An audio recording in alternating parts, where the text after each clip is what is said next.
BNP আজকে আছে কালকে নাই, ধানের শীষ আজকে আছে কালকে নাই। আপনি আজকে বাংলাদেশের প্রধানমন্ত্রী, কিন্তু আপনি আপনার জন্য বাংলাদেশের প্রধানমন্ত্রী হন নাই। জনাব তারেক রহমান বাংলাদেশের প্রধানমন্ত্রী, বগুড়ার মানুষ এটার জন্য গর্ব করতে পারে, বাংলাদেশের মানুষও গর্ব করতে পারে। কিন্তু একটা স্পষ্ট করে কথা জনাব তারেক রহমানের উদ্দেশ্যে বলতে চাই, আপনি আজকে বাংলাদেশের প্রধানমন্ত্রী, কিন্তু আপনি আপনার জন্য বাংলাদেশের প্রধানমন্ত্রী হন নাই। আপনি আপনার যোগ্যতায় বাংলাদেশের প্রধানমন্ত্রী হন নাই।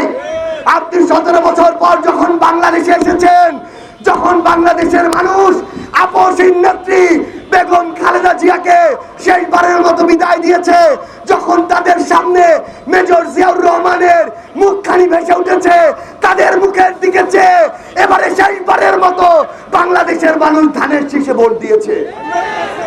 আপনি যদি এই আমানত রক্ষা করতে পারেন তাহলে হয়তো আগামীতে ভোট পাবেন, কিন্তু যদি মনে রাখতে পারেন সেই ইতিহাস, যদি সেই আমানত রক্ষা না করতে পারেন, যদি এই গণভোট বাস্তবায়ন না করেন, যদি জুলাই সনদ বাস্তবায়ন না করেন, যদি 70% মানুষের রায়কে অস্বীকার করেন, মনে রাখবেন বিএনপি আজকে আছে কালকে নাই, ধানের শীষ আজকে আছে কালকে নাই, কিন্তু জনগণ সার্বভৌম, জনগণের জন্য আইন, জনগণের জন্য সংবিধান এবং জনগণই চিরস্থায়ী ইনশাআল্লাহ।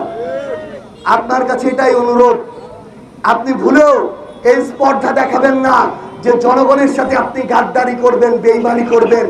তাহলে জনগণ গাদ্দারদের সাথে যা করে আপনিও সেটা থেকে রেহাই পাবেন না ইনশাআল্লাহ।